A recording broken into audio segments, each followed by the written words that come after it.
Hello, this is John from caveofprogramming.com and welcome to 10 tips to make you a better programmer. And this is particularly aimed at beginners and particularly at Java developers, although this also applies to other computer programming languages as well. And in this video I'm going to count down from 10 to 1 and I'm going to give you my 10 top tips to improve your coding. And I'm going to try to get through this in 5 minutes, although I don't know if I'll succeed. Okay, so tip number 10 is learn to touch type. And this is optional and most professional developers can't type without looking at the keys. But if you can, it looks really impressive and it saves you huge amounts of time. So buy like a touch typing program and learn to type without looking at the keys, and it will save you a vast amount of time when you're programming. Tip number 9 is name variables and subroutines descriptively, and this is a basic thing that you should be doing. Whenever you type a name for something, give it quite a long descriptive name that describes what it does. Don't be tempted to give variables and subroutines short names or you will lose track of what they do. Number 8 is type rather than read, and I'm not saying don't read code, but don't get hung up on reading huge boring tutorials when you could be typing programs, because 10 minutes of typing out a program and trying to make it work is worth hours of just reading stuff or even watching tutorials.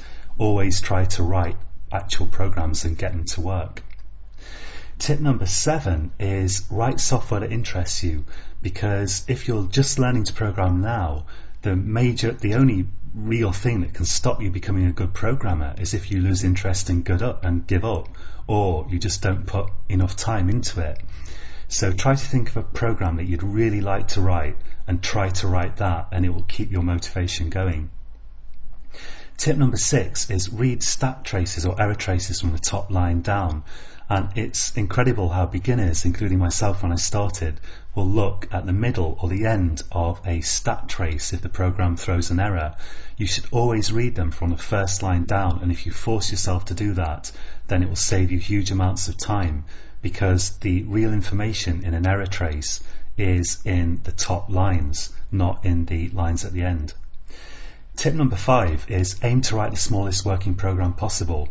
If you're a beginner, you might think, well, I want to write the next Halo, or I don't really know any computer games, or Quake or something, or I don't know, Half-Life, whatever, Minecraft. But don't do that. Try to write a really small program. For example, if you're running games, try to write your own version of Space Invaders or something, because you've much more chance of getting that finished. Try to write a really small working program, get it working, and then make it more elaborate once it's working if you want to.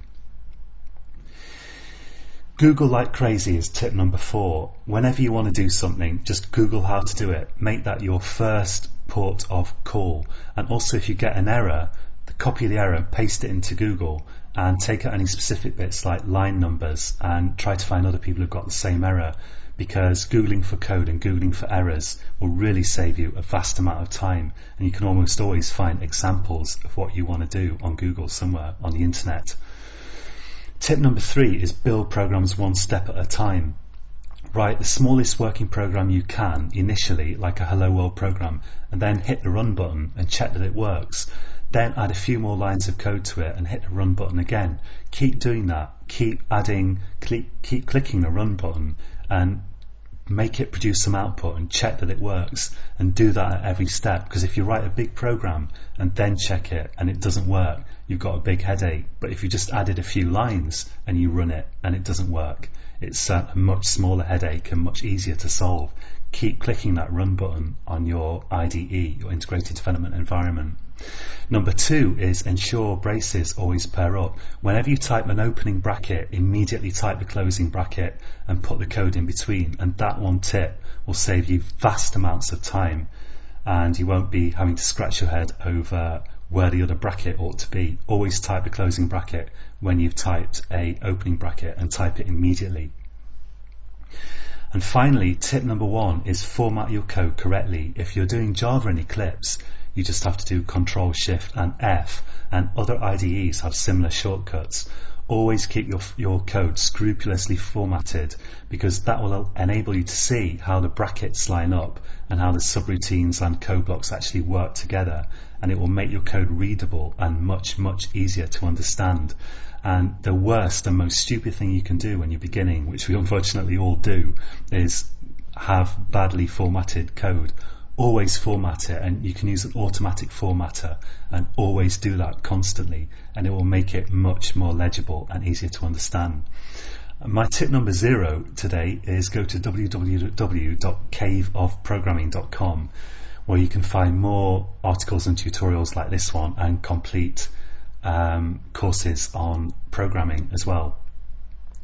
So that's it for today, and I hope that helps, and if you follow all these tips, it definitely will.